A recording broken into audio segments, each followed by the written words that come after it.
Hello. तो कैसे हैं आप सभी लोग? आई होप सब बढ़िया ही होंगे। तो आज की क्लास में हम बात करेंगे class 10th board examination English में जो एप्लीकेशन 4 नंबर का आता है उसको बिल्कुल सही तरीके से, बिल्कुल सही फॉर्मेट में कैसे लिखें ताकि आपके एक भी मार्क्स ना कटें, है ना।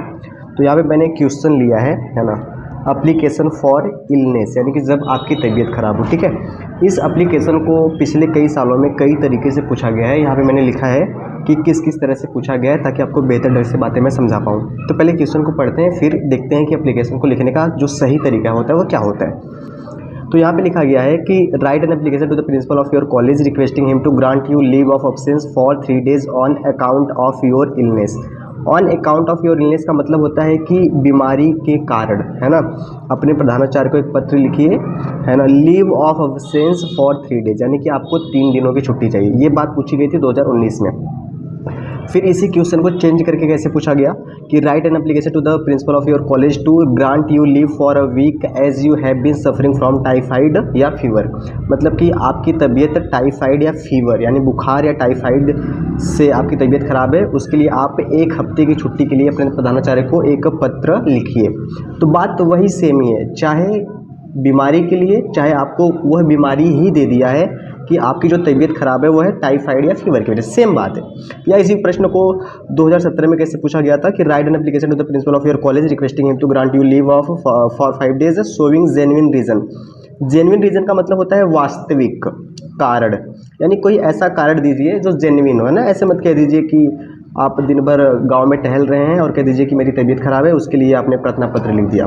जेन्युइन का मतलब होता है कि ऐसा कारण बताइए कि सच में वो चीज़ आपको हुई है ना, और इसके लिए आपको छुट्टी चाहिए। तो अगर ये भी आएगा फिर भी हम लिखेंगे कि हमारी तबीयत खराब है, इसकी वजह से हमें छुट्टी चाहिए। या इसी प्रश्न को 2020 में कैसे पूछा गया है, write an application to the principal of your college requesting him to grant you leave for 4 days। इसमें डायरेक्ट लिखा गया है कि आप अपने प्रधानाचार्य को 4 दिनों की छुट्टी के लिए प्रार्थना पत्र लिखिए। तो इन सभी बातों का एक बात है कि डायरेक्ट वो अगर कहे कि 4 दिनों की छुट्टी के लिए प्रार्थना पत्र लिखिए, या आपकी तबीयत खराब है, या आपको टाइफाइड व फीवर हुआ है, तो या कोई जेन्युइन रीज़न दीजिए, तो इसका सिर्फ हम एक लिखेंगे कि आपकी तबीयत खराब है, उसके लिए आपको प्रधानाचार्य को एक पत्र लिखना है छुट्टी के लिए, है ना। यानी इन सभी बातों का सिर्फ एक ही बात, ठीक है। और ये क्वेश्चन 2024 में भी पूछा गया था, उसको मैंने यहाँ पे नहीं लिखा है, ठीक है। उसमें भी आया था कि आपकी मतलब इलनेस यानी कि बीमारी की वजह से आप अपने प्रधानाचार्य को एक पत्र लिखिए जिसमें 1 हफ्ते की छुट्टी उसमें मांगी गई थी, ठीक है। तो इस एप्लीकेशन को लिखते कैसे हैं आइए देखते हैं, ठीक है। जैसे देखिए, जो इंग्लिश का जो पेपर होता है ना, आपका जो दूसरा ही प्रश्न होता है वो होता है लेटर या एप्लीकेशन का। तो हमें लेटर नहीं पढ़ना है, हमें एप्लीकेशन पढ़ना है ना। और ये जो होता है बच्चा, ये होता है आपके राइटिंग सेक्शन का, है ना, राइटिंग सेक्शन का। तो सबसे पहले आप क्या लिखेंगे, आंसर नंबर 2 एप्लीकेशन। जब भी आप एप्लीकेशन लिखें इस चीज़ का बहुत ज़्यादा ध्यान रखें कि 2 उसके जस्ट नीचे, जब आप लिखते हैं द प्रिंसिपल, तो ये जस्ट इसके नीचे ही होना चाहिए, है ना। अब अगर मान लीजिए कि आपके क्वेश्चन में दिया है कि प्रिंसिपल को न लिख के गेम्स टीचर को लिखिए या क्लास टीचर को लिखिए, तो यहाँ पे टू द प्रिंसिपल ना होके टू द क्लास टीचर हो जाएगा, टू द गेम्स टीचर हो जाएगा। इस चीज़ का ध्यान रखिए। फिर आप तीसरी लाइन में लिखेंगे अपने स्कूल का नाम। जैसे मेरे स्कूल का नाम है सीताराम इंटर कॉलेज धनवाडी मुफ्तीगंज जौनपुर, मेरे पास में स्कूल है। आप अपने स्कूल का नाम लिख देंगे, ठीक है। इसके जस्ट नीचे आप लिखेंगे सब्जेक्ट, जो कि बहुत इंपॉर्टेंट है कि आप किस चीज़ के लिए एप्लीकेशन लिख रहे हैं ना, एप्लीकेशन फॉर लीव यानी कि छुट्टी के लिए प्रार्थना पत्र। तो आपने एक बात गौर करा होगा कि मैंने ये सारी की सारी बातें एक लाइन में ही लिखी है। अगर आप ये बात नहीं लिखते हैं तो आपके जो एप्लीकेशन होते हैं, है ना, जैसे एक किसी ने यहाँ पे इसको लिख दिया, इसको यहाँ लिख दिया, ये तो देखने में क्या बहुत बेकार लगता है और नंबर आपके कट जाते हैं। फिर आप इसी के नीचे लिखेंगे सर या मैडम, ठीक है बच्चा। उसके बाद आप लिखेंगे मोस्ट रिस्पेक्टफुली। जैसे जैसे आपने लिखा मैडम, तो यहाँ पे ये जो हाफ है यानी मैडम का डी, यहाँ से आप इसको लिखेंगे ना मोस्ट। इस बात को आप यहाँ से नहीं लिखेंगे ना, इस बात को आप यहाँ से लिखेंगे, बिल्कुल आधे पर से लिखेंगे। Most respectfully I beg to say that I have been suffering from fever since last night. अब आपकी तबीयत खराब है या किस वजह से तबीयत खराब है, आपने लिख दी, बात खत्म। यहाँ पे आप फीवर की जगह टाइफाइड भी कर सकते हैं अपने क्वेश्चन के हिसाब से, अगर वहाँ पे टाइफाइड दिया है तो।